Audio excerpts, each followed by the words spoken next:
use the water emergency for the first time in about... This is Jim, and,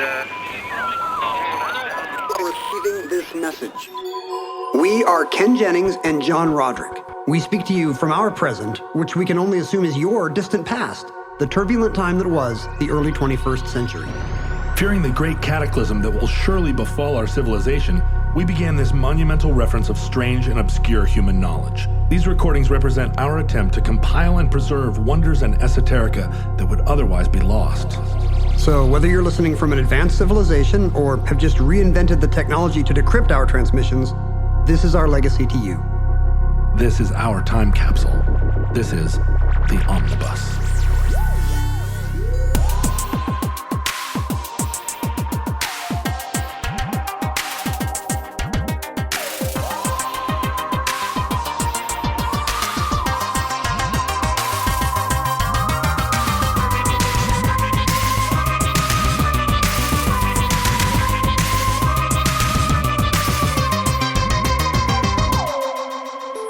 You have accessed entry 673.GN4910, certificate number 49596.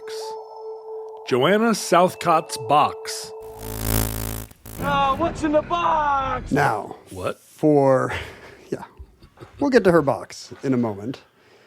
But for the moment, let's see, Should we reveal our dark secret? that we're redoing the first 20 minutes of this show. Yeah, we just recorded this show for 20 great minutes. Really, the lost, Top shelf omnibus. the best omnibus you never will hear, because we recorded it for 20 minutes and then my computer took a crash. We revealed how all millennials will be able to afford a house. We had the whole scheme. We told you where to invest your money. We saw into the future. You can eat all the avocado toast you want. And the thing is, I was really funny and interrupty, and I wouldn't let Ken get to the topic, but it was all like great stuff. And now I feel so chagrined and sad. You know, there's a bunch of people who are like, the first 20 minutes is gone. They're going to get right to the story. This is perfect. We might actually. Maybe we should do this every week. John, it didn't work again. We're going to have to cut that half hour. Just burn off the first 20 minutes where I'm like, what? No, ice skates, rollerblades. Well, let's see if you're any better this time. Because Okay. the first time we did this, I asked you if for a big, important $10,000 daily double, if you knew the first sentence of A Tale of Two Cities by Dickens. And what happened? You correctly said, What is?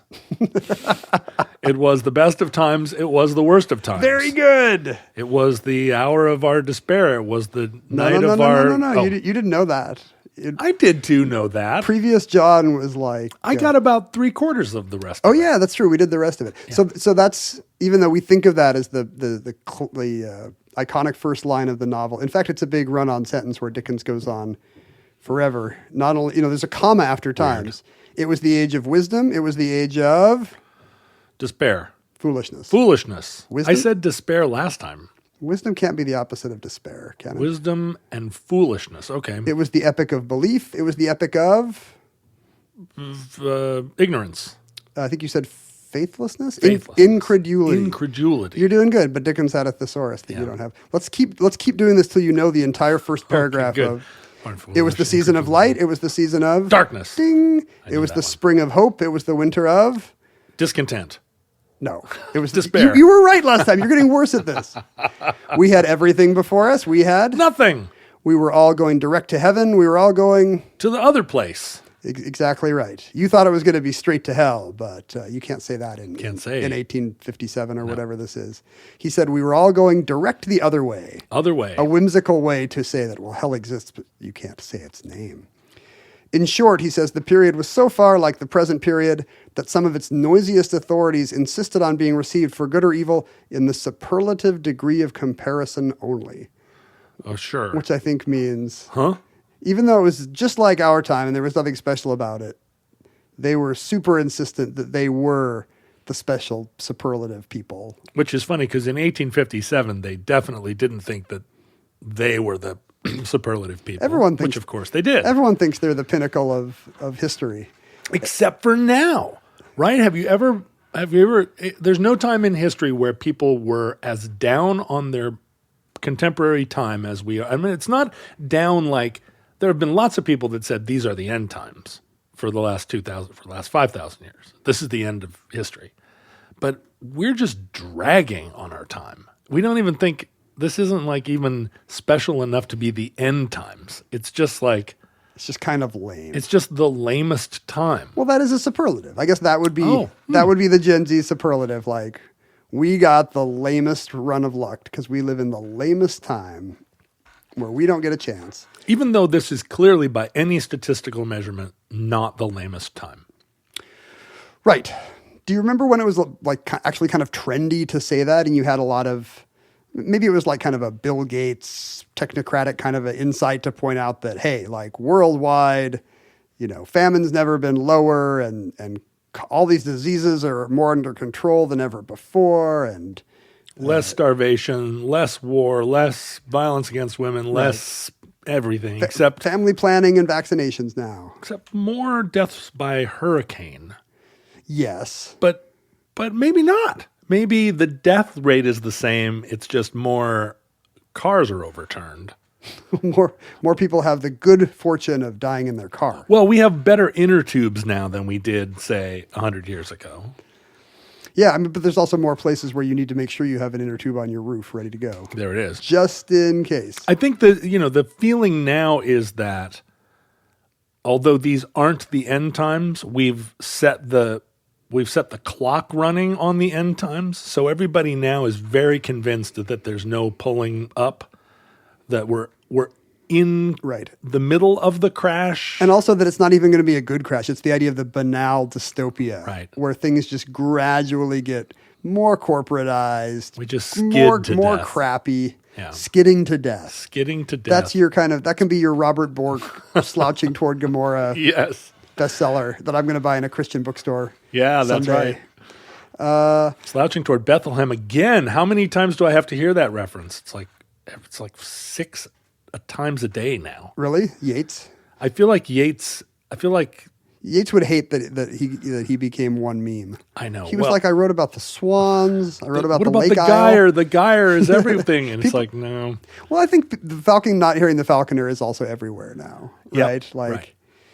But yeah, I don't think Yates meant now.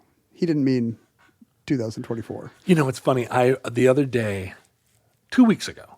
No, 2 months ago. Who knows? Time is a flat circle. Longer ago than you think, probably. But for whatever reason, I read some garbled reference to the Falcon, the widening gyre, etc. And I sat. It was middle of the night. I pulled up my phone and I read The Second Coming out loud in my most ASMR, like bedtime story, close mic, long pause voice. And then you put it on your Patreon. And I was like, I should put this on my Patreon. Oh, really? I didn't know. I thought about it. I was like, this is the sexiest thing I've ever done. Is read about the end of the world? Is read about the end of the world, particularly, in the Levant, right? It's very... Oh, it's true. It's ripped from timely. the headlines. And it was so sexy that I couldn't do it. I was like, no. This sexualizes Hezbollah too much. Yeah, things fall apart. The center cannot hold. And it was just really like, whoa. Were you doing it in some kind of like 900 number breathy voice? A little bit. Things but, fall apart. it was not that. I wasn't creepy about it. But it was, 3 a.m. I had that 3 a.m. voice where I was like, I don't know. John, I'm turning and turning in my widening gyre for you. The ceremony of innocence is drowned. If you read on... Wait, in The Second Coming or in Dickens? We're back to Dickens. Okay. Sorry, Ireland. Yates is over. The Yates portion of this program is now over. Keats and Yates is on your side, and Dickens is on mine. He goes on to land on what could only be described as extremely topical references, which we are unable to appreciate as such because, first of all, we don't get them, so they just sound confusing. But also, anything in a book from the 1850s is going to sound fusty and old-fashioned, and we're just going to be blinded to the fact that he's doing the equivalent of a of a late night monologue about, did you see what's in the news today? Is he like jibing Benjamin Disraeli or something? Like, oh, Disraeli's pocket square was always askew. Here's the puzzling sentence that's just like at the bottom of it was the best of times, it was the worst of times page, and it's probably been confusing high school students ever since. Mrs. Southcott had recently attained her 25th blessed birthday, of whom a prophetic private in the Lifeguards had heralded the sublime appearance by announcing that arrangements were made for the swallowing up of London and Westminster. So A Tale of Two Cities begins in 1775, and Dickens is trying to cast us back 75 years. Like it would be like you and I writing about the 50s, I guess, and being like, Elvis had just been drafted, or he'd left the building. Oh no, he didn't leave the building till the 70s. He's still 20 years away from leaving the building. But it would be more like, you were saying like Adlai Stevenson had just been nominated. Right. And Elvis. And a private at the door. In the army. Yeah. Like saluted, heralding the coming end times? Well, that's what's going on here. He's combining two things. One, apparently there's some British Army private who announced in 1775 that London and Westminster were about to be swallowed up. By the American Revolution? That's correct. Right. Yeah. We never quite made the... Didn't swallow them up, but... Remember Washington drawing up that invasion of the British Isles that never happened? But Operation Porpoise or whatever? If swallowing up is a euphemism, maybe it's that we hurt their feelings. No, we were about to swallow them up with all the, centuries of cultural imperialism. Oh, you're gonna want our blue jeans and our Right. Our weird candy stores in Covent Garden. Here comes Elvis, maybe 150 years later, but here he comes. He's early. Well, he's kind of doing a little prophecy like that because he links this army guy's ripped from the headlines 1750 doomsday scenario with the 25th birthday of Mrs. Southcott. And this is a reference that in 1859 was very timely because the late Joanna Southcott was then having a bit of a renaissance, even though she was dead. Wait, Joanna Southcott is a real person yes. in this literary adaptation? Not just in A Tale of Two Cities, but in real life. He is mentioning, this is the equivalent of saying, and this was, if we were writing about the 50s to be like, well, Julie Andrews had just turned 18 or whatever. Now I'm really curious. How much of Dickens does he refer to actual people living or dead? I think quite a bit. Yeah. I think especially I think we've discussed this on the show that Bleak House was based on, a case that current readers would have recognized, an endless legal battle over a will. And I think there's quite a bit of that. And then we just don't see it. And when we do see it, we're like, what a funny old-timey thing to say that Mrs. Southcott had recently attained her 25th blessed birthday. And we can't hear it the way an audience then would have been, which is like, ooh, I get that joke. Right, here we go. I read that in the paper last week when I was in the coffee house. Even more contemporary than an Adlai Stevenson reference. If that such a thing could be possible. Right.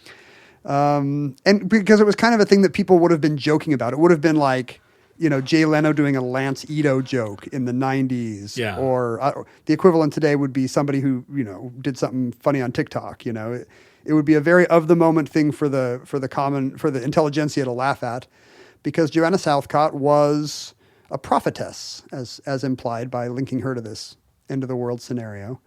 When she's 25 here, the time Dickens talking about, she is not yet a prophetess, but she is about to become basically a forerunner of the late 19th century thing of women totally disempowered by their church and their power structure, declaring themselves to be their own spiritual authorities, This is the birth of woo. It is. It's the first New Age thing. It's spinsters who can talk to the dead and who know what God wants to tell you, and therefore can reclaim a kind of power that they're not getting in any of the pews. Listen, most of the woo girls I know would be very mad at being described as spinsters. Well, back then they were spinsters. Oh, I suppose that's true. Now they're highly empowered lifestyle coaches and yoga instructors. Until they get a baby and a man. Well, no, that's not happening for most of the ones I know. And here's to them. I do not want to High five. I did not mean to use spinster pejoratively, but back then that's how these Victorian women would have been discussed until they became celebrities because they have the amazing powers at their seances or whatever. Right. And they can ring a bell behind a curtain and it's your great-grandfather. It's very tricky to reach under a chair and knock a bit or Tickle somebody ring on a the little knee. bell. But a lot of those women from the end of the 19th century looked back to Joanna Southcott, who's kind of the great-grandmother of that whole thing. The record is pretty quiet on Joanna Southcott. She was born in 1750 in Devonshire, where she went into service. She was a house servant in her 30s and into her 40s. But we first heard about her at the age of 42 in 1792. She finally does the thing that gets her into Dickens, which is she loses her damn mind. Or, conversely, God begins to speak through her. Really hard to tell the the people of Devonshire. difference. Back then, God is extremely busy. He's talking through a lot of different people on several continents, as we have noted on the show. Now he's really contained. He's only talking to a very few people. A few Southern Baptists, a mullah or two. You got Rome. That's right. He's still got the red phone to Rome. You know, the big guy in Rome right now doesn't give the impression that God is talking on a daily with him, does he? He's more like, well, I was thinking about this. You know what would be nice? You know what would be nice is a little different than Thus saith the Lord. Yeah, exactly. And people liked Thus saith the Lord. They still do in certain quarters, right? Yeah, people get mad that the Pope is like, you know what would be nice? If you think about Episcopalians in Africa, they got tired of Episcopalians in America saying, wouldn't it be nice? And they're like, no, no. According to you, man, it's basically, well, that's just your opinion, man. That's just your opinion. As a religious movement. Joanna Southcott's peers report behavior that now looks perhaps as much like paranoid schizophrenia as it. Do we not say schizophrenia anymore? It looks like some kind of mental break. She begins reporting visions. She's hearing disembodied voices in her head. When she goes to bed in the servants' quarters at night, she dreams of fiery horsemen. So she's apparently of an apocalyptic bent at 42. This was, you've done several shows about the rise of apocalyptic sects. Yeah. Starting in the early 19th century, right? But this is a little early for that. Yeah, she's ahead of her curve. She's even before the kind of the Great Awakening early American ones that often pop up on Omnibus, right? Because this is happening in the 1790s.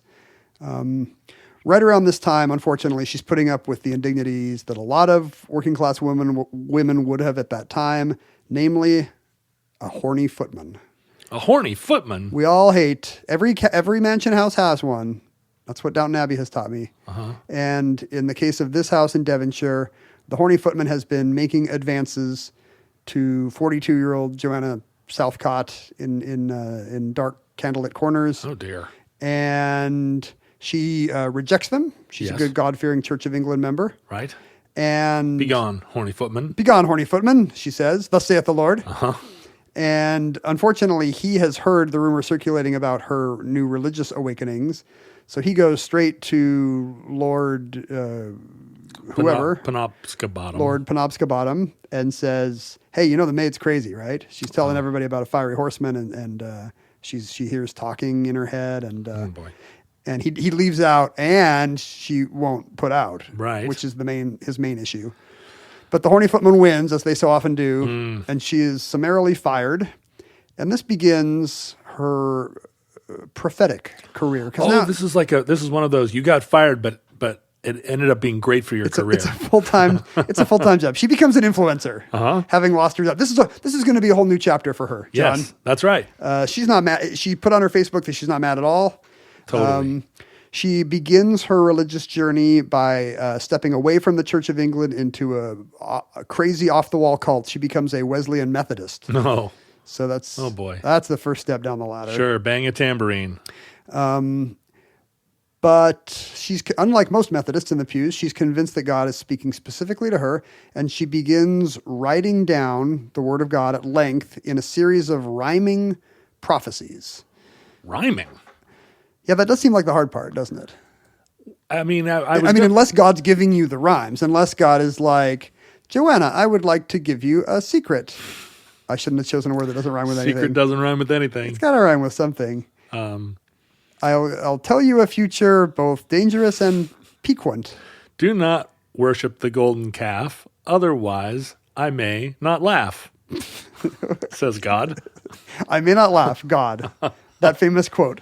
Well, so it seems to me that lots of people over the course of several thousand years think that God was talking to them and they wrote it They down. have to write it all down. But if not for them, we would not have any religious texts. It's rhyme that's the nice. Although Does the Quran rhyme? It doesn't, right? No, but of course all of the Greek legends all rhymed or kind of they had meter. They have meter at least. I don't know how much Homer rhymed. But how much? How much is the Bible? How much is the Old Testament in Hebrew? If you could really put in much of it, yeah, much of it is full of poetic. Yeah, if you find all the right vowels and stick it in there, maybe it has that's inner the thing about rhyming. That's the thing about being able to choose your own vowels. You don't need a rhyming dictionary if you could just be like, what rhymes with cow? Oh yeah, throw. She has terrible handwriting, so she requires the use of scribes. But luckily... Were there tons of scribes in southwestern England at the time? She winds up in London pretty soon. Oh, lots of scribes. And that's where she is able to find an audience because she's got an appealing... She's got at least an attention-grabbing message because sometime in the 1790s, God tells her, she says, I am ordered to put into print the woman in the 12th chapter of Revelation is myself. Oh. Whoa. A little twist at the end of the sentence. Oh, Revelation's a dark text. The 12th chapter of Revelation features two figures. A woman clothed with the sun, with the moon under her feet, and upon her head a crown of 12 stars, who is, by the way, travailing in birth. Yeah. She is pained to be delivered. So there's a baby on the way. A woman in the sky with a baby on the way. But then there's another wonder in heaven. Behold, a great red dragon having 7 heads and 10 horns and 7 crowns upon his heads. So she's got an enemy, a red dragon. And isn't that the worst when you're about to give birth? And suddenly... Red Dragon is a scary movie, too. Giant red dragon. Yeah. Do you think that's what it is? Maybe. Do you think Red Dragon comes on her hospital TV? No, I've never fully understood this. At what point in the Adam and Eve story, between Adam and Eve and Noah, when were there 5-headed red dragons? Because I don't remember... The Bible's kind of silent on that. It's kind of a long period. Well, this being in Revelation, I think, is an apocalyptic prophecy. It's a prophecy of the end times. Oh, the red dragon is yet to come. Yes. I see. And I don't think it's actually like Smaug the dragon. Wow. I don't think it's like House of Dragons dragon. I think it's Satan. Oh, Satan in his many forms, in this case, a 5-headed dragon. Yeah, because he's got a plan. The dragon stood before this woman, which was ready to be delivered, for to devour her child as soon as it was born. Wow. Dark. I mean, if I were her, I would maybe leave. Well, now, hold up. If he's devouring the child, but we're at the end times, how is this at the end times? It's the beginning times. The baby's not even born yet. Well, it's the beginning times for the baby. Generally, this is interpreted as a prophecy about the never-ending until it ends struggle between Jesus and Satan. Oh. So the woman with the suns and the moons about to give birth is the Virgin Mary. Satan is waiting to do battle with her son, but he's going to prevail. She brought forth a man-child who is to rule all nations with a rod of iron, and her child was caught up unto God and to his throne. Now, hold on. I don't remember Jesus ever talking about a rod of iron as part of his plan. He's not like...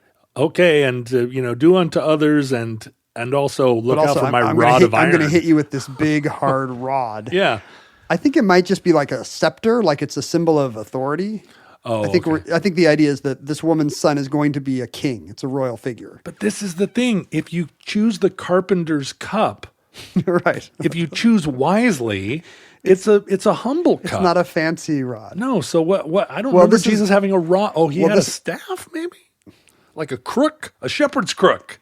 Yeah, he's metaphorically a shepherd. Yeah. But as you point out, by trade a carpenter, he wouldn't know the first thing about being a shepherd.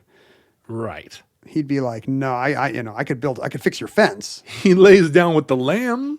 No, the lion lays down with the lamb. But isn't he the Lion of Judah? Well, I think maybe in Narnia he's the lion. It's all very confusing. Maybe that's Bob Marley. Yeah, I always get these guys confused. See, this is a prophecy about the coming of Christ, but it's a prophecy about his second coming, when he will not be a wee babe in a manger with a humble cup and a nice carpenter shop waiting for him back at home in Nazareth. This is like when he's a fiery baby. This is kingly, I'm going to kill the dragon this time. But he's baby. still getting born by a mom?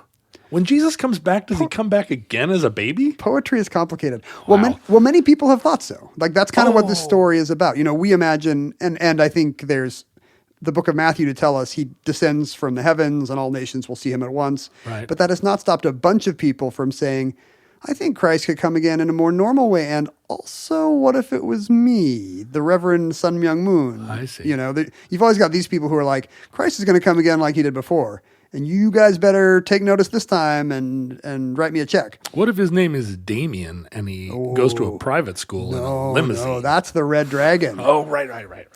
So she says she is, in fact, she reinterprets the scripture as not being a Marian prophecy about the Virgin Mother of Jesus, but in fact about a different virgin herself. So she's not pregnant. She's rejected the horny footman. Yes. But she is saying, I might be the crowned lady that's going to give birth to the child that will do battle with the evil dragon. Okay. And when she heads to London, it is easy to find an audience for catchy, and scribes, since you seem worried about the logistics of it. I was a little. The kind of the employment angle here. Yeah. By the catchy prophecies that she's producing. And she has a moneymaker too. She can pay scribes because she's realized that she can write down on a piece of paper. She can make her own paper seals and write down kind of a melange of scriptural text. She'll write down the sealed of the Lord, the elect and precious, man's redemption to inherit. It's a bullet list, basically. It's a PowerPoint. The tree of life, to be made heirs of God and joint heirs with Jesus Christ. I feel like I've seen this written on a piece of cardboard. I've seen it on a being held a by homeless someone, person at an on-ramp by the stoplight. I think I've seen it in a chick tract. Huh. It's a series of the New Testament references that are not meant to appear together, but she puts them together and then will write your name on the back and give you this seal and then say, good news, you are now one of the saved 144,000 from the book of Revelation who can enter Christ's kingdom. So this is like this is a Calvinist predestination story. She's able to pick the ones, the elect. I guess, or God has picked, and she's able to. And if you pay 12 shillings? 12 guineas would be a lot. Or somewhere between 12 shillings to a guinea, I see. That at the cost of that, apparently that reminds God that you were always in his divine will to save. Mm-hmm. And you wouldn't want it. You wouldn't have been there to give her the shilling. It's a retroactive thing where your picture, your Back to the Future photo of you in heaven will retroactively disappear. Right. If you decide not to give her 12 shillings to a guinea. Maybe the other few shillings are a tip. It's not clear. So was each one of these little scrolls custom made or to communicate to you directly? Is this like your invitation? Home?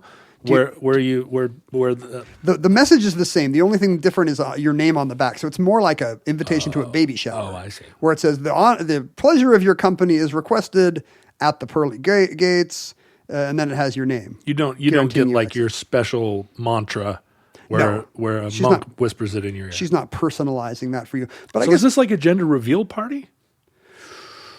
Except, if the gender were your eternal destination. Okay.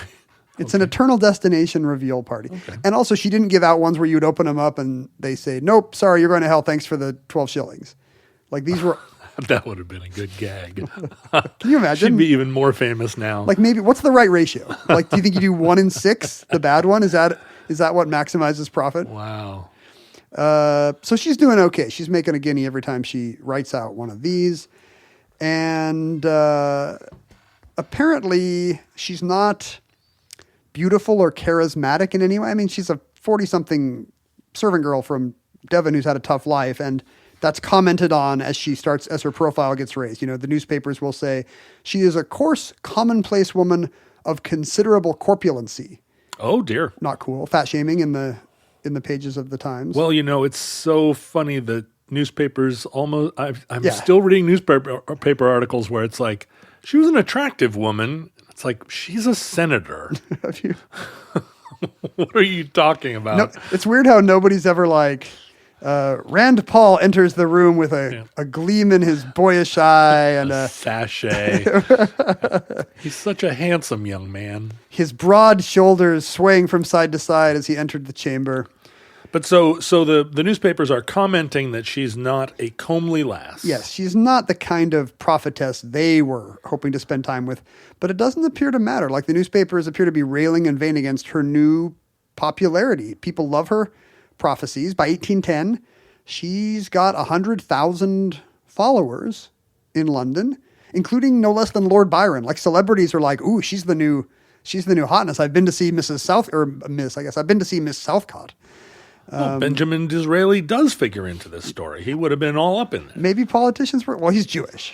Oh, right. What is he going to think about? Probably not showing Christian up, but prophecies? at least people are talking about it in the office. And she appears to be sincere. There's no sense that she's a charlatan. She's been reporting these visions, troubling visions, long before she had a following.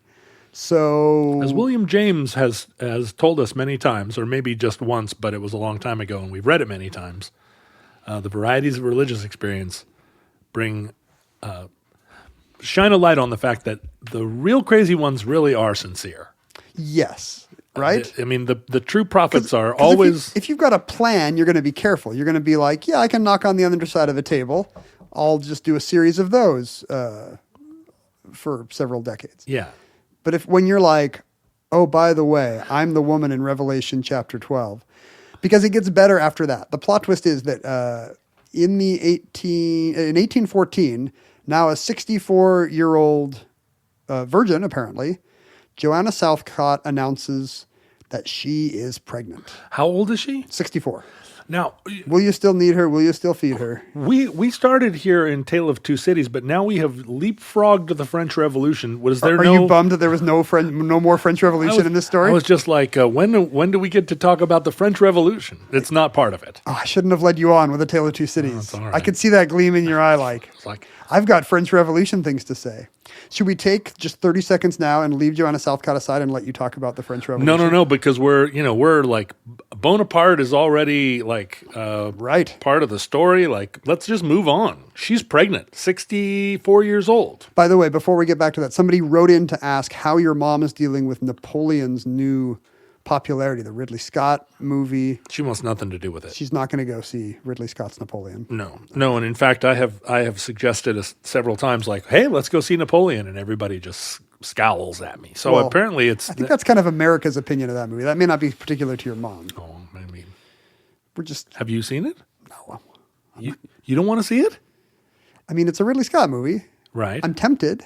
What is it? I saw like 50 movies in the theater last year, I think. Are you afraid that there's a 5-headed dragon in it, and that's not that there's like some dragon comes out? That would really be an underreported part of the Napoleon story. Read the trades. Yeah.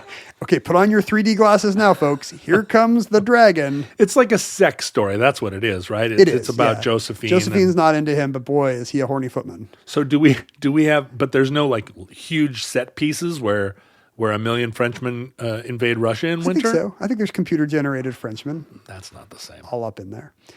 Going back to 1814, Napoleon's now... Wait, where is Napoleon in 1814? Not yet in... Is he in exile? He's in Huelva.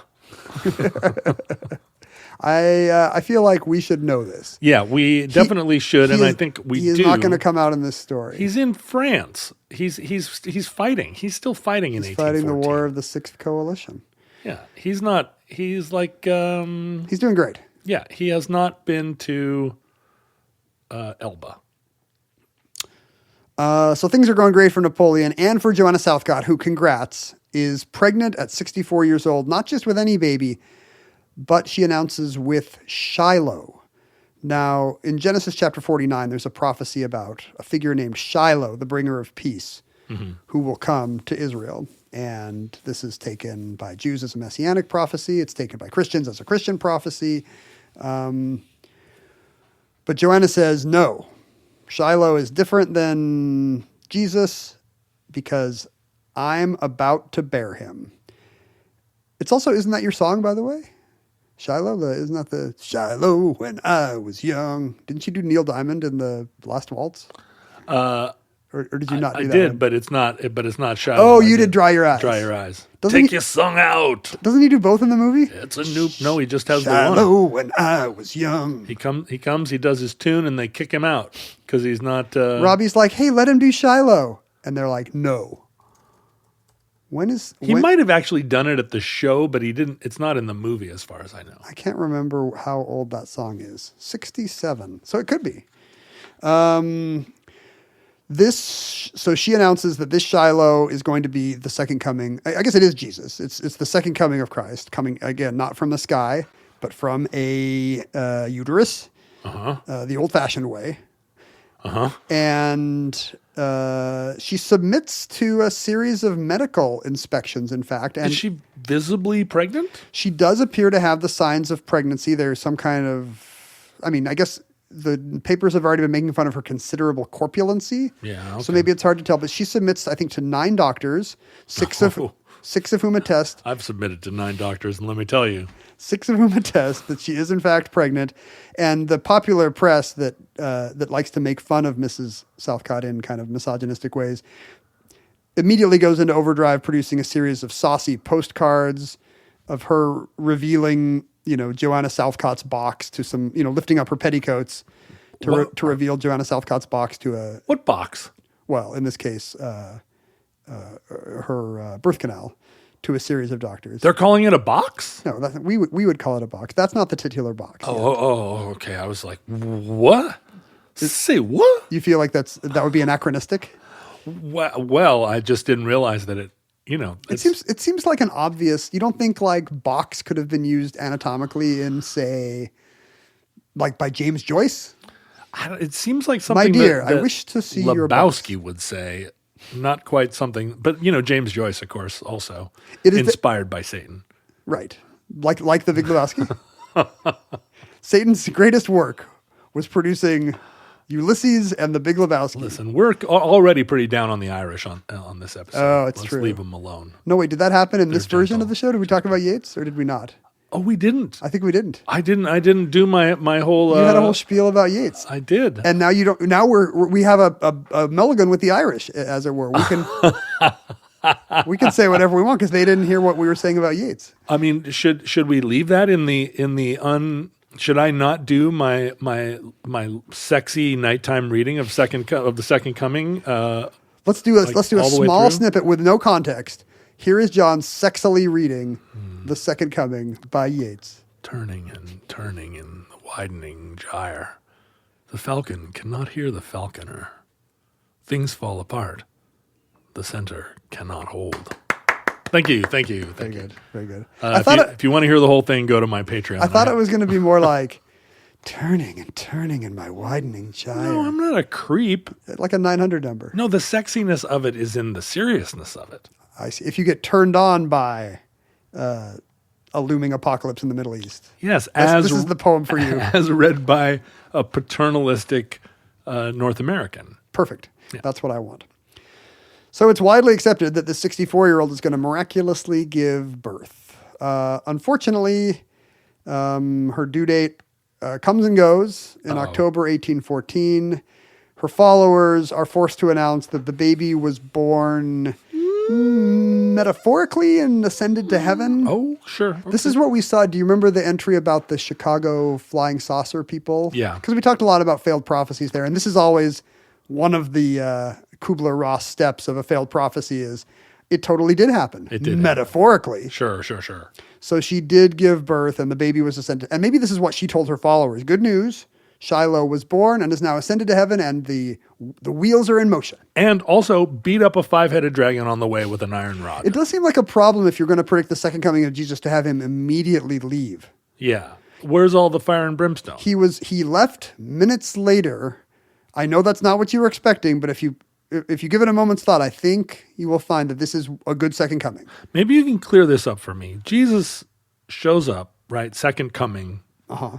But second coming's bad because it's because there's it's bad on Bad earth. for you because you're one of the wicked. Well, yes, but The chosen are like, but Jesus is still a righteous dude, right? It's not Jesus that's like walking around whacking people with an iron rod. no, in fact, he's going to use the iron rod on the red dragon. Oh, right, okay. Things will get briefly worse, but then in a final battle between the forces of good and the forces of the dragon. But those of us who have not accepted the way, the truth, and the light, Oh no, you're things host. end bad for us, right? But where's Jesus? He's not You're standing host. around, right? Watching us fall into a pit of fire. He judges all mankind, I believe. Wow. So he's there. The man himself. It's not just like a paperwork thing. For you, it's a paperwork. Well, just hologram. Jesus is hosting. It's like is you walk hosting up the final judgment this you- year. You pay your guinea and you open up the thing and it's like, oh, sorry, and you fall through a hole in the floor like in Willy Wonka. You think it's cardboard Jesus? Well, like No, he is there like the real Willy Wonka, watching all five of you or four of the five. Yeah. Fall in the chocolate river or whatever. It's true. But here's the thing. Wonka doesn't really shed a tear for any of those kids. Well, he doesn't because they were all bad. They were gluttons or greedy or they chewed gum. The three bad sins. Is Wonka a Jesus metaphor? He is in fact a Christ figure. I did not ever I put don't that know. together. I'm thinking about that now. Pretty good, Well, though. he's brought a series of people to a wonderful place, a wonderful garden where they can frolic. Mm-hmm. But they keep doing it wrong. He's like, don't go in the chocolate river, which is the forbidden fruit. But Jesus never said that. Jesus never talked about any forbidden fruit. Well, God and Jesus are one. Oh, right. I can't believe we have to go back to this remedial. And that whole thing where Jesus walks out with a cane and then he does a somersault and then he can walk fine.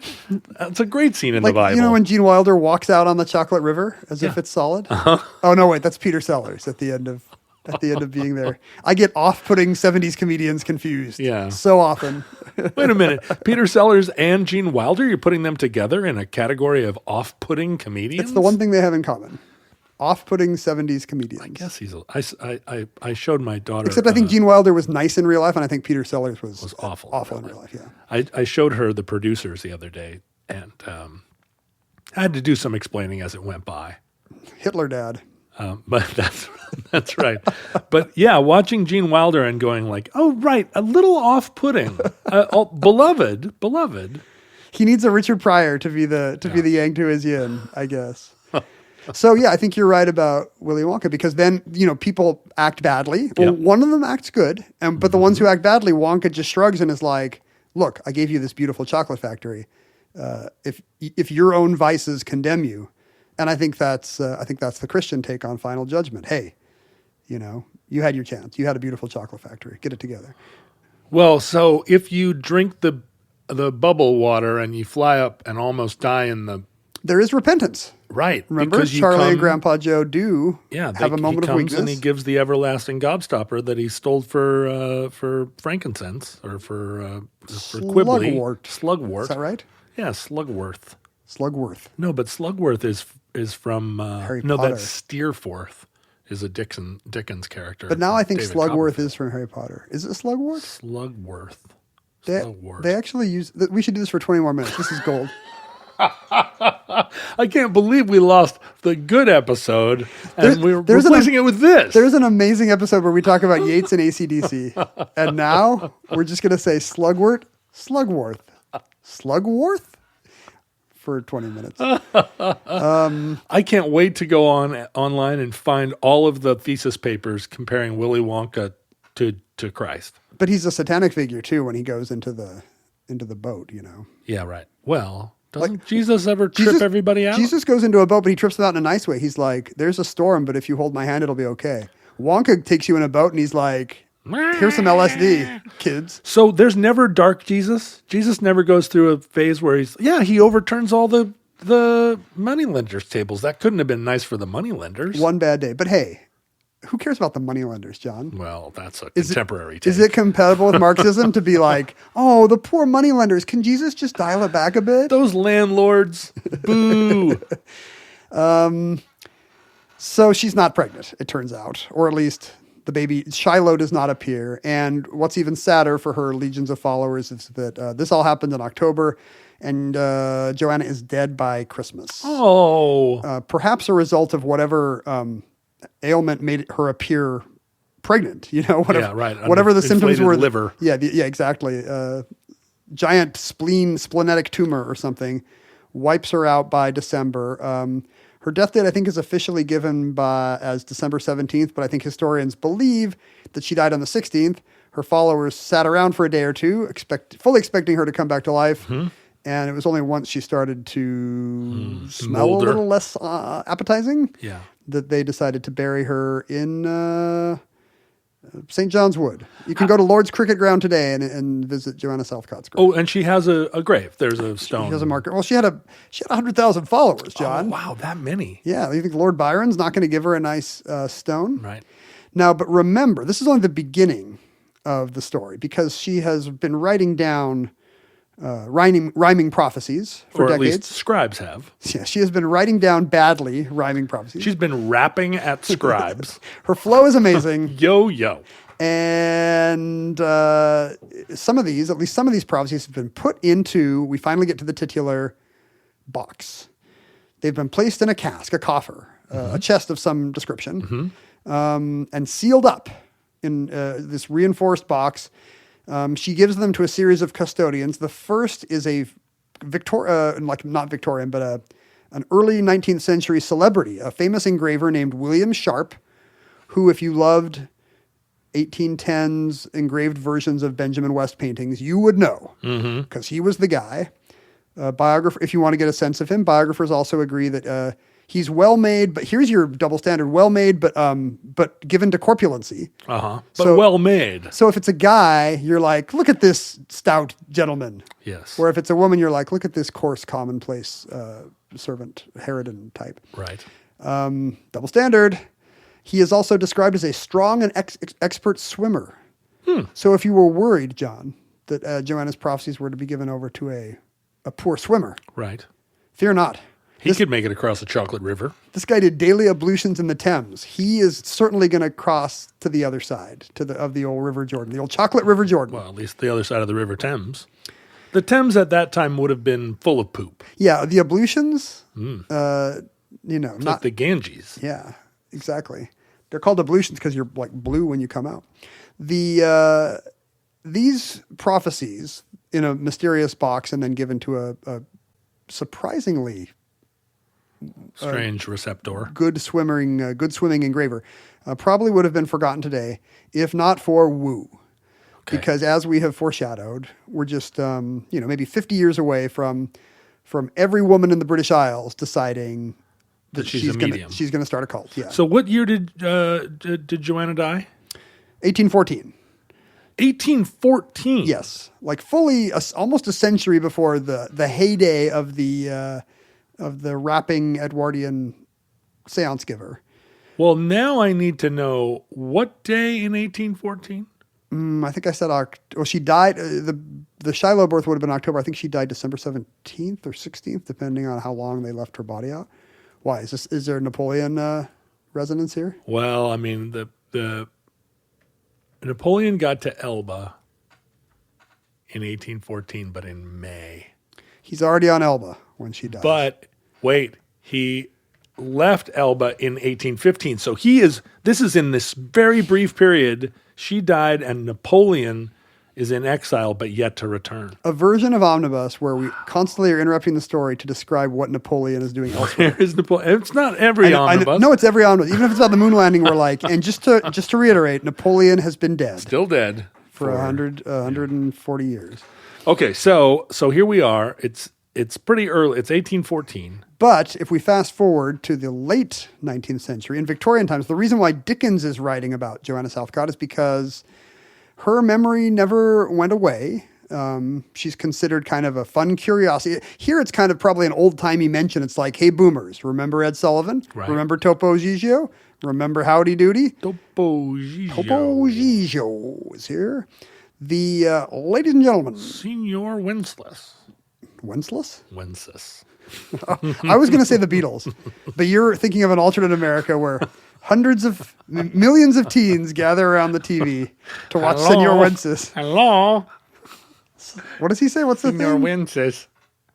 I was going to say Sarait. Is that right? Sarait. Sarait. And we only know because he was on the Muppet Show once. Therefore, letting Gen X know about this 110-year-old man. Who was on... Senor Wences. He was... are you kidding? He was a popular figure. See, here's the difference between early Gen X and late Gen X. You grew up in a world where there's still variety shows on, and Senor Wences is going to be talking to Donny Osmond or Barbara Mandrell. 100%. I know I saw him on the Carson show more than once. But I think this is a win for my side of Gen X. I guess so. Like, I think of Johnny Cash in jail. You think of Johnny Cash hanging out with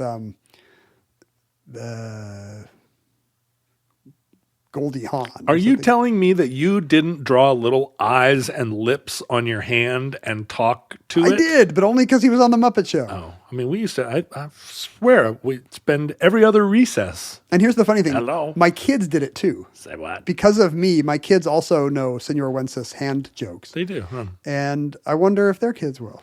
And your kids are thriving in contemporary culture. All the other teens are like, what wags? Well, I was thinking about this, the fact that at the turn of the 20th century, we have this birth of woo, which means everybody is interested in ghosts and seances and haunted houses. And it's probably people growing up in that era with the memory of Houdini and stuff that give us the 20th century childhood of haunted houses and Scooby-Doos and creaking doors, like all the stuff that we kind of grew up with.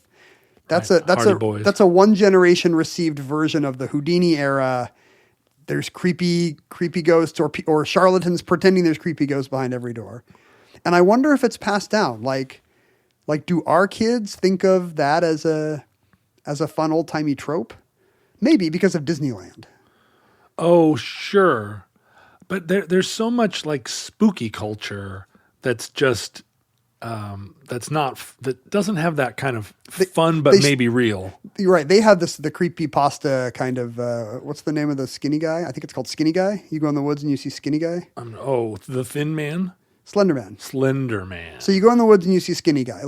That's not that. But there's also a strain of Gen Z that loves Tim Burton, kind of jolly, whimsical hauntings.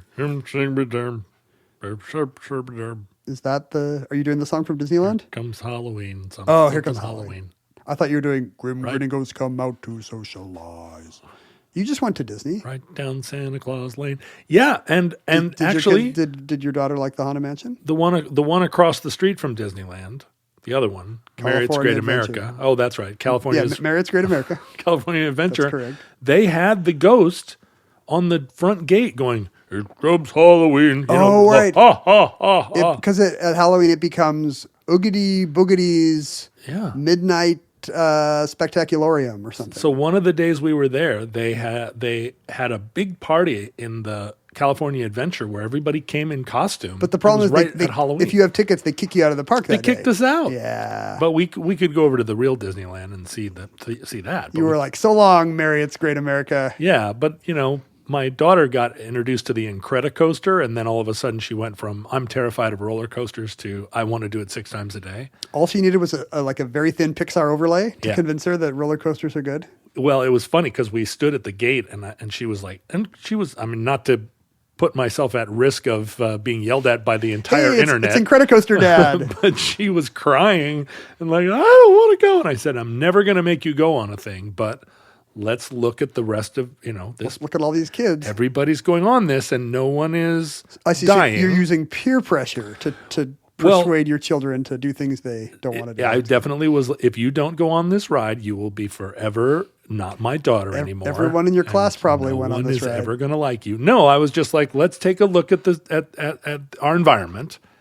Then they would not build this to hurt you or to make you panic, or it is a manageable thing to overcome. And so with that, she settled down and she thought about it, and we waited in line, and she was kind of hemming and hawing about it. And I was like, at any point you can pull the ripcord. And we got on it, and then we got off it. She was like, again. And now she talks about herself like, I'm a real roller coaster person.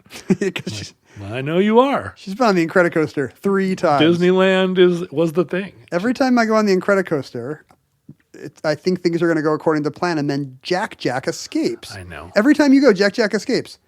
I'm like, are we ever going to get to the press conference? The amount of stapling on of the Incredibles onto that roller coaster Well, that's because is so lame. it's because it was originally just a non-Incredibles themed roller coaster. Yeah. It was called California Screamin', and it was just kind of a generic, old-timey. But they put weird speakers everywhere where it's So you can hear the story. Yeah, people are shouting at you, and it's like, this is not helping. Here's my favorite bit that I do at Disneyland that my kids hate. I'm always complaining because every time I go on one of these rides, something goes wrong. Like Jack escapes or Stitch escapes. Like I'm all ready to just take a nice quiet journey, and then suddenly we veer off course because something crazy happened. Right. All these rides they're not up to code. Well, it's not like It's a Small World after all, where it That's continues to be a small world the entire time. If they did It's a Small World today, it would be like, now we're in the South Seas. Good thing. Oh no, a tidal wave. It's not a small world. Exactly. Why are we talking about Disneyland? Well, I don't right. know. Are we still doing this show? It was 3 steps away. Do you want to do your Yates thing again as a palate cleanser? I was talking about how like the 1890s woo is like the woo for 20th century pop culture. Right. But anyway, it's like it's a woo that's 3 woos removed. Right, because it's an echo of whatever our grandparents remembered from that time. Houdini filtered down through spooky radio shows, filtered down through Rod Serling, filtered down to us, and not just Rod Serling, but also, as we said, Scooby-Doo and the Hardy Boys. So Joanna Southcott, even though Dickens is remembering her in the 1850s, would probably be forgotten today if not for this particular outpost of British woo, the Panacea Society, founded in 1919 in Bedfordshire. 1919? Yeah. Fully 100 years later. World War I is about to stop raging. Where's Napoleon? Napoleon is mouldering in his tomb somewhere. He's returned to France, right? Yeah, yeah. You can visit that. You can. Does your mom go? Hitler did. So did Jim Morrison. Where is it? Les Invalides or something? I can't remember where Napoleon is. There is in Bedfordshire in the east of England a vicar's widow. I don't want to say spinster because in this case she's a vicar's widow. Vicar's widow. Times have changed by 1919. Named Mabel Bartrop. And like every British widow of this period. She's named Mabel Bartrop. She is of considerable corpulence. Oh, sure. No. She believes that God is speaking to her and she has powers to access the other side that do not belong to ordinary women and especially men. And again, this is the same phenomenon we're talking about with Joanna. These are women who have no power either in church or state or society. But if they create their own spiritual tradition, it doesn't matter if they can't be vicars like their beloved late husbands. They can run their own communities. But this is 1919, so people aren't really buying the whole your ancestors knocking on the underside of a table thing. I think as they much. still are. I mean, it's think of all the World War I dead, if nothing else. Right. I think there's a little after boom of I want to hear the knocking and hear that Morris is all right. Her followers, I don't really know how this happens. Her followers become convinced that she is Octavia, daughter of God, one of a series of prophets that have been promised.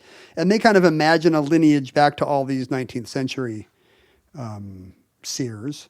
Her deal appears to be, you're going to love this, homeopathy related. Mm-hmm. She says prayers over a piece of linen that then get distributed. You bathe the linen in water to make water A, which you can sponge yourself with. Oh, yeah.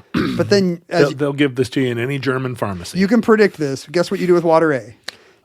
Don't drink it. You have to dilute it further into water B. Water B. Which you can drink. Yeah. So you have both an external and an internal remedy for everything that ails you. And that's why they're the Panacea Society. They can cure everything with waters all the way from A to B, John. Like the full gamut of waters. If you've got a head cold and you go to a pharmacy in Munster, they're going to give you water A and tell you to dilute it. I need a bell to ring every time you make fun of German homeopathy.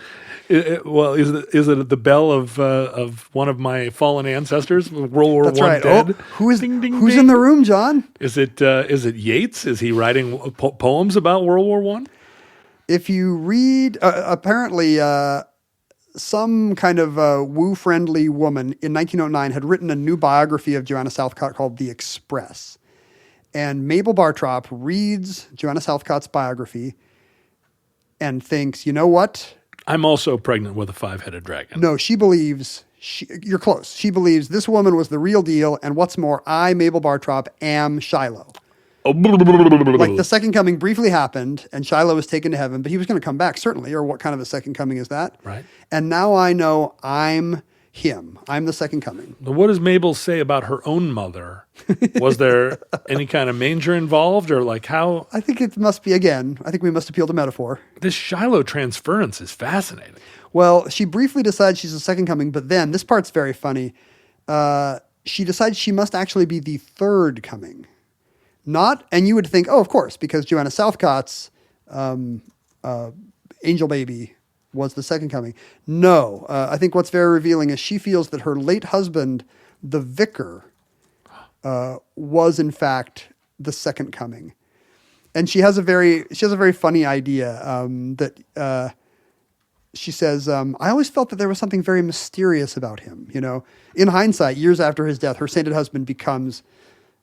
There was something ordained about our relationship. Not uncomfortably mysterious, but there was just something so right that I've now decided that he was, in fact, the second coming of Christ. Something so strong. Wait, but he never claimed it. No, of course not. He's just some country vicar in Bedfordshire.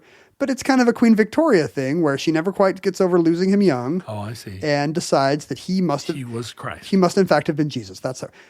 Here's an idea. Did he have a lion body in the head of a man? No. Oh. He was just a vicar. Did he have a gaze blank and pitiless as the sun? Here's a pitch for a kind of a pop song. It's you've lost your great lost love and have decided retroactively that they are our Lord and Savior. But it's not whole time. But it's not a gospel song. Oh, it's just one of these Mooney girl group leader of the pack songs. The leader of the pack. And he was sure Jesus. Ooh, ooh. Wow. All the single ladies. All the widowed ladies, put your hands in the air. She becomes fascinated by Joanna Southcott. And in fact, what's left of Cottian movement kind of filtered through other regional prophets who are like, you know who was the real deal was Shiloh. The Southcottian, this movement has kind of held in the centuries that have passed between Southcott and Bartrop. They have held that Joanna Southcott's box was still around, passed down from custodian to custodian, that it contains important prophecies, the ones she locked up in there, but they've built up this whole mythos around it that, first of all, these prophecies will need to be brought forth at a time when Britain is in a national crisis. Mm-hmm. So you would occasionally see, like at the time of the Crimea or the First World War, you would see these kind of spiritualists saying, you know what we need now? Who's got the box? Was the box sealed or were people reading from it the whole time? The box is still sealed. As Joanna Southcott left it. And in fact, its whereabouts and its provenance appear to be pretty murky at this point. Oh. So you've got multiple people claiming, if you guys want the box, I have the box. I've got the box. But Southcott apparently, in this version, left behind very specific injunctions that it can only be opened by a convocation of 24, no fewer than 24 Church of England bishops.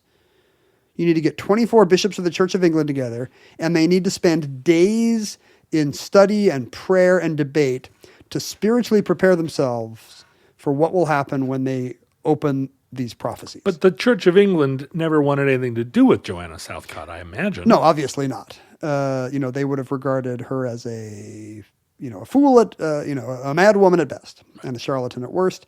And so despite the fact that in the woo circles of of Victorian England, there are constantly cries, like, look at what's going on in the Crimea, look at what's going on in Africa, where are the prophecies?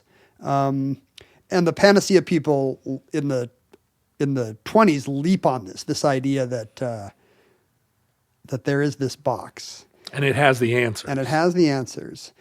Now, in 1927, a Mr. Harry Price, at the time you would have known him as one of these famous debunkers, like a Houdini-like figure who's always going to seances and exposing charlatans. We talked about this in the Amazing Randy entry. He's the debunker of what he calls the National Laboratory of Psychical Research. Uh-huh. And he claims that a mysterious anonymous donor, a Mr. FM, has donated to his psychic research endeavor something he picked up from a Welsh family. It is a small walnut casket with 2 rusty steel bands that is, in fact, the box of Joanna Southcott. Sought after for a century. How did this Welsh family come up? Exactly. I see. Exactly. But this is what he announces to the press when he holds this big event on July 11th, 1927 at Westminster's Church Hall and tells everybody, I'm going to open the box. But who debunks the debunker? You know what I mean? Exactly. He's the debunker, but how do I... Well, it's almost a century later, and we can debunk him a bit because it's clear that he's a showman here. Yeah. And in fact, he was criticized at the time for being, kind of as much of a showman in the name of skepticism as any of the charlatans were in the name of prophet. He tries to observe Southcott's injunctions, but in fact, there is no real crisis to the British Empire in 1927 that he can claim to be addressing. He sends out 24 invitations to the bishops of the Church of England, and 23 say no. The Bishop of Grantham apparently is in town, has a place in town or something and agrees to show up. And so he has one bishop there to say, look, we did it. But he's as good as 23. And he's got, exactly. That bishop is 24 bishops in one. He's like a special case cereal. He's got this 12-inch walnut casket with the rusty steel bands around it. And he asks, to make this part of his endeavor of psychic debunking, he has all of Britain's most prominent mediums, or media, perhaps, the mass mediums. He has them predict what will be in the box using their powers. This is Al Capone's vault. He is not playing fair in the way that Geraldo Rivera would have. He has already X-rayed the box. X-rayed it? He knows what the answer is, yes. Oh. The thing about being in 1927 is you have the Curies and you have X-rays, and he knows what's there. So when he breaks the bands and opens it on stage, he knows that all of the mediums were wrong. And in fact, he knows what's in there is an iron bar. Amusing and underwhelming. It has it's just junk. It's a dice box, a pair of earrings, an old-timey sleeping cap, a horse pistol, a rusty horse pistol, which my reading tells me has a weird holster that will let it hang over the pommel of a saddle. Oh, okay. It's a horse pistol. It's not for shooting horses, and it's also not for horses to shoot. Horse pistol sounds like the name of an Americana band. Hey, we're Horse Pistol. These all just sound like things that are lying around Sherlock Holmes's apartment. Yes. Watson is like, Holmes, again with the sleeping cap and the horse pistol? Your faculties must indeed be bored. Dicebox. There's also the Dicebox again, Holmes. My goodness. If I were a horny footman, I would ask to be called Dicebox. That would be like your cool nickname? It's like a cool Pistolarian, like maybe Dicebox would be my name if I were a rogue or a scoundrel. Don't you think it sounds too contemporary? I feel like Dicebox is giving information to Starsky and Hutch. Oh, hey, Dicebox. Hey, Dicebox. Right? Isn't Dicebox a cool guy in the most pimpin' outfit? Yeah, I guess so. I don't know. There's also just some coins. There's junk, basically. Mm-hmm. There is junk store, thrift store, junk in it. And, of course, the popular press loves this, for centuries. And all this lady left behind was a bunch of junk. But there's nothing connecting in the box to her? The provenance is very sketchy, and in fact, everybody knows it. The Panacea Society is up in arms. There are protesters outside the hall saying, this box is a fake. And they say we have a box. This is when the Panacea Society announces that we are the keepers of Joanna Southcott's legacy, and we've got it under a bed. We've got a box under the bed. And in fact, it's clear that Harry Price knew, if not that his box was fake and sketchy, at least that there are other claimants. He wrote a letter, in fact, to the Panacea Society saying, the Council of the National Laboratory are of the opinion that this will be a good opportunity of disposing of all existing Joanna Southcott boxes, and they therefore extend a cordial invitation to your association to have the so-called Great Box opened at the same time. Wow. He's like, we know there's I know this one's lame, and I know yours might have a better claim. Bring it on in. We'll do a whole thing, And of course, the Panacea Society is not having it. Boy, it's hard to say Panacea Society. It is Panacea Society. That's a type of thing that would normally hang me up. Do you think they should have gone with Panaceity? Panaceity? Panaceity. But the Panacea Society says no, and they hate the bad PR they get because they've still got the good box. And for decades, they spend the rest of the 20th century trying to hold a conclave. 'Cause, every time there's some crisis in Britain, coal miners strike or a landslide in Wales, any episode of The Crown happens, basically. Big smog. Any episode of The Crown happens, they take out ads in the Daily Mail saying, they have a thing, they put up billboards. Crime and banditry, distress and perplexity will increase unless the bishops open Joanna Southcott's box. When was that published? These kind of billboards appear constantly up through the 1970s. No. Yeah, the Daily Mail, when they have free ad space, they will call the Panaceans and be like, hey, I know Margaret Thatcher's already prime minister and it's surprisingly recent, but open the box. But will you buy an ad? And they'll be like, sure, if you give us a good rate. So it kind of became a joke in British society. And the premise of these ads is, when will those cowardly bishops finally get together and open the box? We have the box. We'd love to open it. We know these prophecies are needed. But if you open the box without the bishops, what happens? You got to have the bishops. Well, what happens if you don't have the bishops? I assume it's like crossing the streams. Maybe the Stay Puft Marshmallow Man appears, or it's like opening the Ark, probably. Right, and it's just a bunch of sand, but then you dig in the sand, act disappointed, and then the sand burns out your eyeballs. Mabel Bartrop, when he opens the Ark, close your eyes. Don't look at it. Don't look at the Ark, Mabel. So this kind of becomes a joke in British society, that these constant barrage of war, disease, crime, and banditry will be on the rise. It's a time of declining Britain. This resonates. When will the bishops open the box? Britain has such a much better set of inner jokes, jokes that only they get. Well, America had to make this stuff up with National Treasure movies in an attempt at getting the same kind of mythology that Britain's got a king that'll rise again. They got a box that'll open. They've got it all. Somebody said to me the other day that people in Europe think 100 miles is a long way, and people in America think 100 years is a long time. Yeah. I like that one. It's pretty good. The Panacea Society has a pretty successful 20th century. They're able to buy up they basically have a campus in the city of Bedford where they're increasingly, where their devoted but increasingly elderly base of believers have dormitories with places for all 24 bishops to sleep when this eventually happens. That could solve the housing crisis in Bedford right there. This is their bunker. Like, they are ready for the end times because they've got 24 beds for the bishops, and they build, in their belief system, Bedford is the site of the Garden of Eden, of course. Right. Right. Having been there, I can confirm. It does make sense, right? That it would be somewhere near Cambridgeshire, I guess. Yeah. They have built a whole house that is all ready for Jesus when he comes. Jesus famously wanted a nice house in Bedford. I mean, so many religious traditions are like, we're ready for you, Jesus. But how many televangelists have built him a nice 3-bedroom house? Well, what they've done is build themselves a nice 15-bedroom house. One of them is when for Jesus comes, he can stay over the garage. We're all ready for him. It's across the hall from my room, so we can talk all night. And they claim to still have the box in a secret, undisclosed location, ready to open whenever the cowardly bishops, are ready and when Britain needs it. And are there no competing boxes still? I think the other traditions have mostly died out. It was just a series of elderly ladies were able to keep this one going into the 21st century. I believe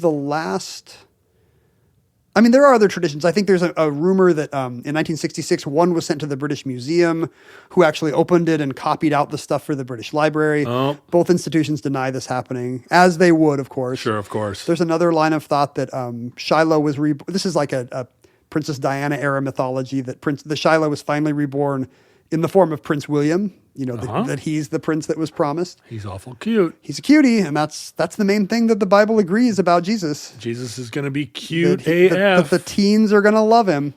So this does feel like a episode of British Antiques Roadshow. Yeah, like that someone's going to show up with the box. Like, hey, I found this box, but I can't open it. So to this day, the Panaceans claim that they have custody of the box. The problem is that they are no longer the Panacean Society. Ruth Klein, the last elderly one, having died a few decades ago. What?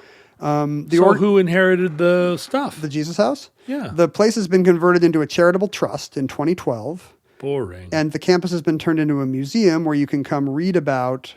I mean, it's the same. You go to a Shaker farm and they're still selling furniture. Right. You go to Bedford and the Panaceans are still there selling the box. They have it. They say they have it hidden away, but what they have is kind of a replica version on display. Yeah. As kind of a local curio. What a fun bit of local history. But the real box is... Maybe your gran would have seen these ads and billboards. behind closed doors.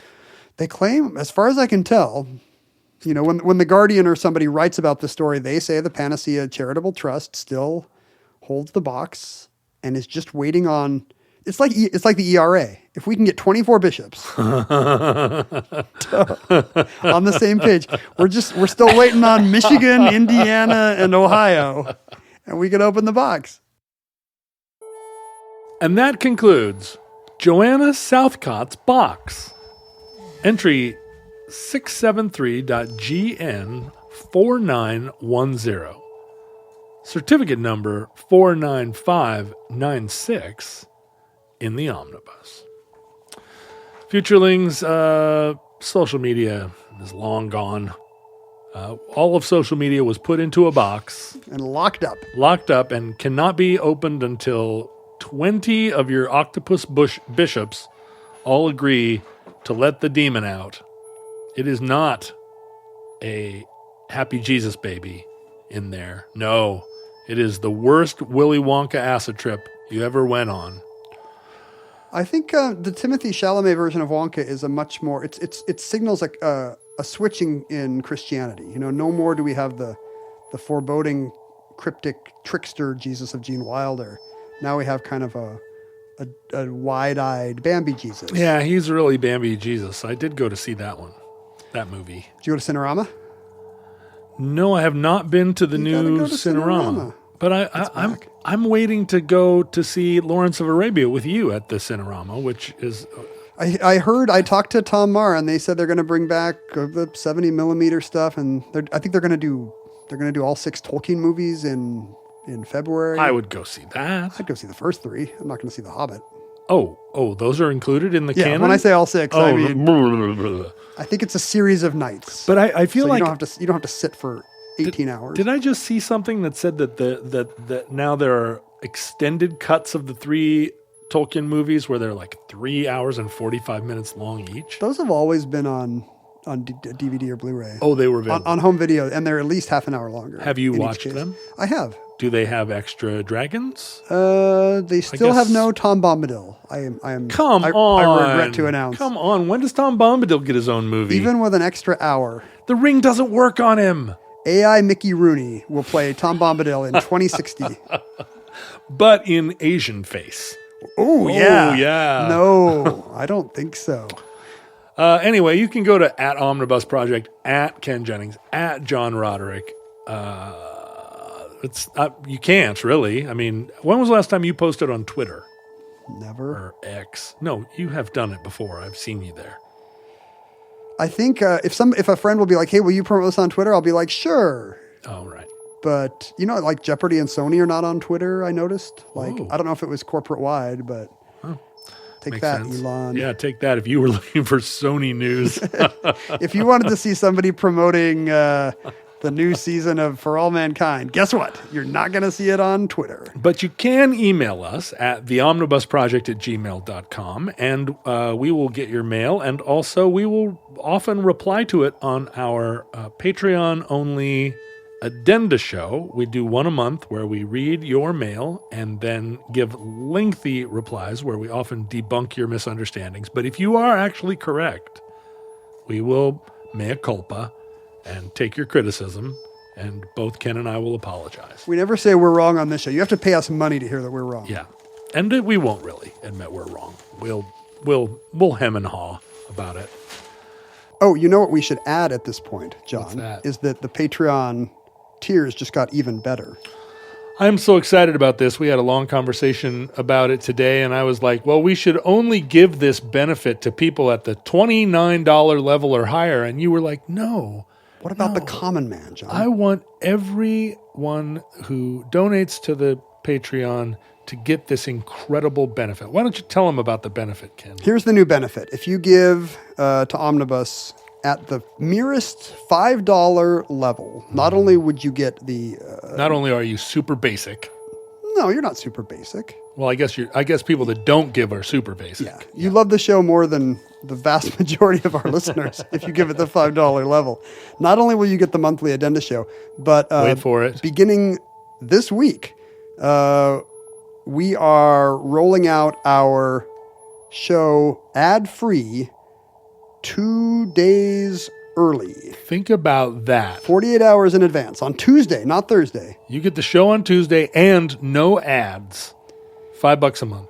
We're ramping up the ad sales a bit, so that's right. There are going to be more ads coming, and we're making them worse. We want to punish people who don't give it this level. We went through a long period, which is to say, for almost the entire run of the show, where our ad sales team sometimes would get lost in the snow, and sometimes would die of digitalis poisoning. Sometimes they'd forget the password to their laptop, so they couldn't sell ads for us, I think. I think that happened a lot. But now we have a reputable team of people from England who are going to be putting some ads in the show. So this $5 pledge, membership in the Patreon level of support is going to get you the show 2 days earlier and without all this rigmarole. Do you miss when Omnibus was on Tuesday? For you, now it is. It's back. Do you want to hear Ken and me do ad reads for CBD oil and penile enhancement drugs? Thursday people do. That's what you get for free. Anyway, we hope that this makes supporting the show by Patreon an even better value proposition. Go to patreon.com/omnibusproject to find out more. That's patreon.com/omnibusproject. You can hang out with other futurelings by putting the word futureling into your web browser, into Bing or whatever web browser you prefer. And futurelings in their many forms, their many splendors will turn up. You can support the show at Patreon. As I said, that's patreon.com/omnibusproject. We encourage you to do so. And you can send us real mail to P.O. Box 55744, Shoreline, Washington 98155. Sounds like you've got a little bit of a mailbag over there. Well, we have, even though we're recording this well into 2024, in our timeline, it's about a month into the new year. Apparently, I didn't go to the P.O. Box for a while. So you've been busy. So all the people who were delighted that we now acknowledge Christmas cards on the air, send us a late Christmas card, which we are just now getting to. Speed read. Here's the Mumfords. Hi, Mumfords. Here's Merry Christmas. Here's the Laubies, Laube, Lobs. I don't know. Hello. This one has a robot who made a pie for us. Oh, I like that.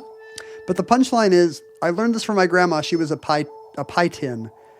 Oh, I don't know. Do pie tins make pies? Yeah, I mean, there's a few problems there. And would a robot's grandma be a pie tin? Are we imagining that a robot's grandma can be any metal object? We're talking about recycling now. I see. The robot sees the DNA of a pie tin in itself, but it is a higher form. I mean, if robots reproduce at the same generational rate we do, like this robot's grandmother is probably from the, early 20th century. Yeah. When there were no robots. Probably. But there were pie tins. Probably the pie sat on someone's windowsill cooling, and a hobo came along with a bindle, and I'm not sure how that would end up being a part of a robot. Here's one from Sonia and her dogs, who saw 10 movies at the theater. Is it Sonia with a J or a Y? A Y. There's an I. You go J or Y? There's more I's than J's and Y's in America. Maybe not Y's. Sonia, Sonia? Yeah. What? Really? There's more I's than J's. I seems like a Finnish spelling. I think the J is the Finnish, no? Is J German? You're the Finnish. I have no idea. You're the Finnish spelling. 100% Wordle rate. Good job, Sonia. Nice, well done. 2 dead presidents visited. Which two? Yeah, I don't know. Is she implying she's going to kill Jimmy Carter? The Donahues have a Taylor Swift-themed card. Did they go to the show? Unclear. Handsome family. Yes.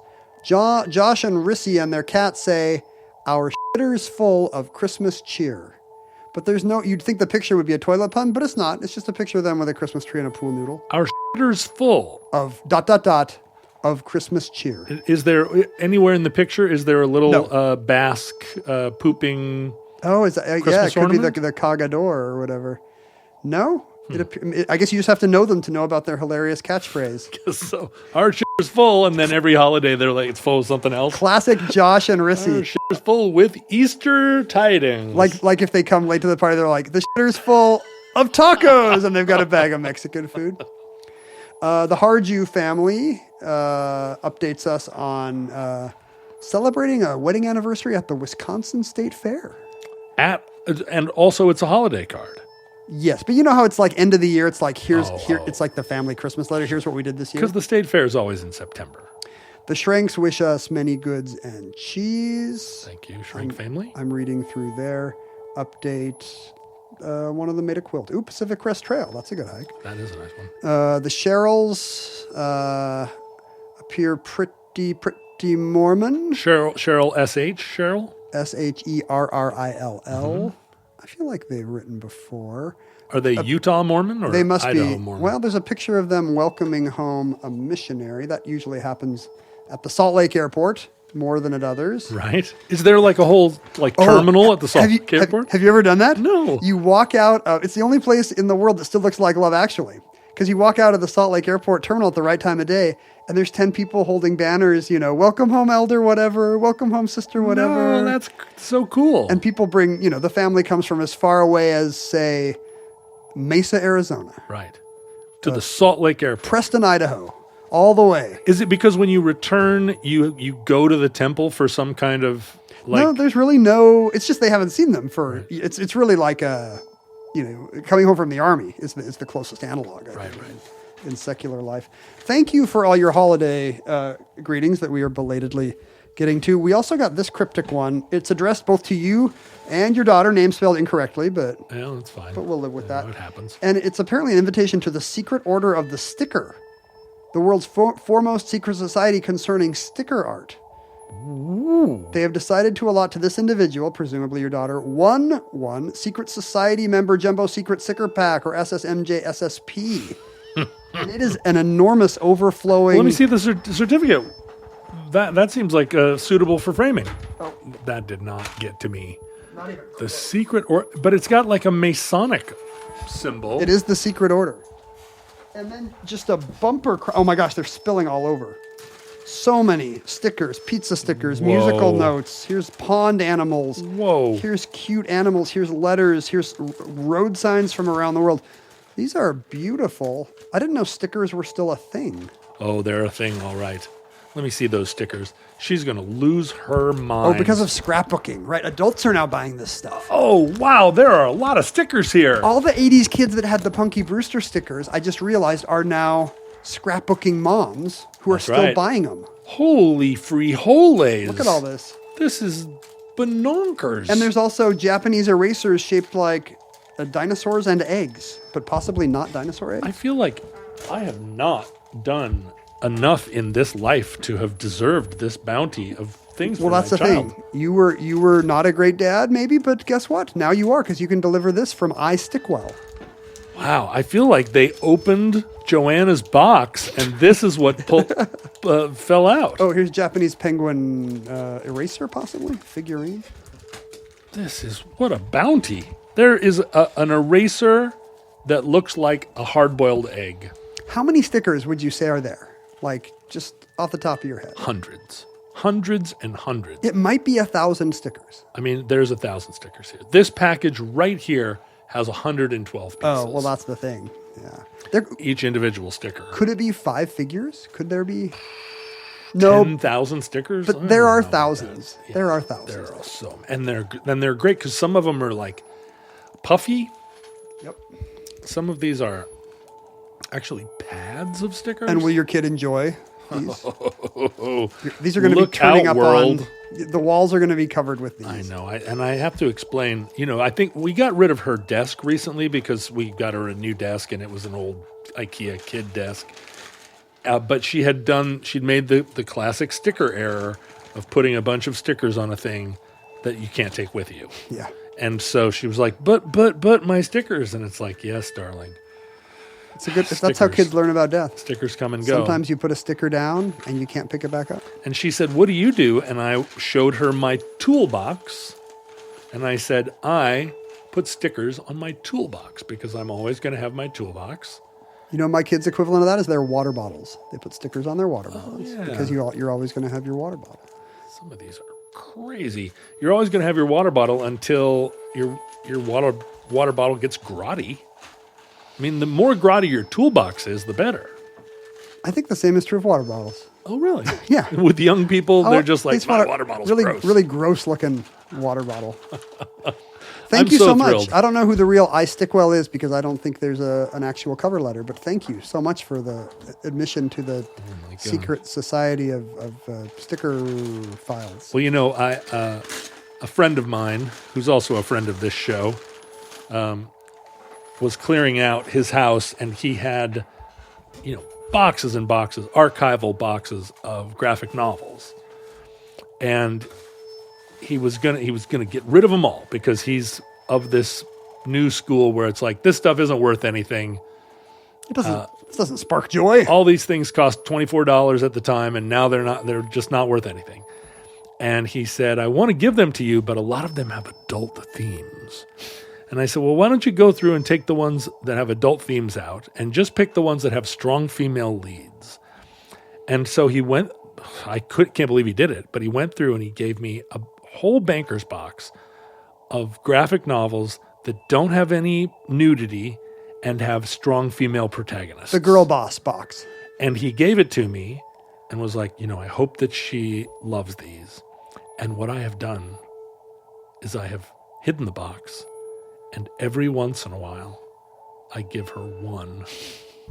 And so she does thinks her chores. I never connect it to like, if you do this, you get a book. It's just what it's developing in her is this feeling that her dad, in his going about the world, is remembering her and bringing home these like mysteriously chosen. I think the biggest confusion for her is like, how am I choosing? Right.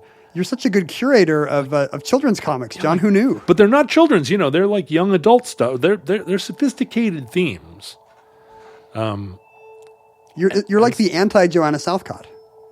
You have a box full of Wonder Woman comics, and you're not telling anybody. But I am bringing them out without any bishops. And the person that gave them to me has no idea that I have used this gift to turn myself into a greater, larger mystery for my kid. But didn't you say they listen to the show? Yeah, so I'm outing myself. But, the show won't be out until March, so. You got a couple months. We have so much mail. Jeremy also sent us these giant cans of Old Bay seasoning in hopes that we will cover more Maryland material on our show. Old Bay seasoning. So do you make seafood at home, don't you? Yeah. And I like Old Bay. You know what? Have you ever had the Old Bay fries at the ball game? Yes. At that little crab shack over in right field? Yes. I don't like French fries, but I've had Old Bay. They do put Old Bay on the crab sandwich. Yeah. Well, look at these. I didn't know they made Old Bay this size. Look at this. That's incredible. It's bigger than a can of soda. Does it say you can put it on things other than crab? It says poultry, salads, or meat. But can you imagine just pouring this on a steak? I don't know. Guess. I mean, how much MSG is in it? It is 100% MSG. No, actually, it's still very simple. Salt, celery seed. Oh, I think spices maybe can include MSG. Spices. But all they're owning up to is red pepper, black pepper, and paprika. It works. Maybe that's all they have. I love the smell of it. Do you think this is what's keeping us from more Chesapeake Bay material on the show, is that we were waiting for a bribe of 2 giant canisters of Old Bay seasoning? I know for sure between the two of us, we could do 5 hours just on the Chesapeake Bay. I do like products that still look like they did in 1920, though. Yeah, that is such a great can. And there's not that many. Maybe Morton salt and Old Bay seasoning. Thank you so much, Jeremy. Listeners, from our vantage point in your distant past, we have no idea how long our civilization survived. We hope and pray that the catastrophe we fear may never come. If the worst comes soon, this recording, like all our recordings, may be our final word. But if Providence allows, we hope to be back with you soon for another entry in the Omnibus.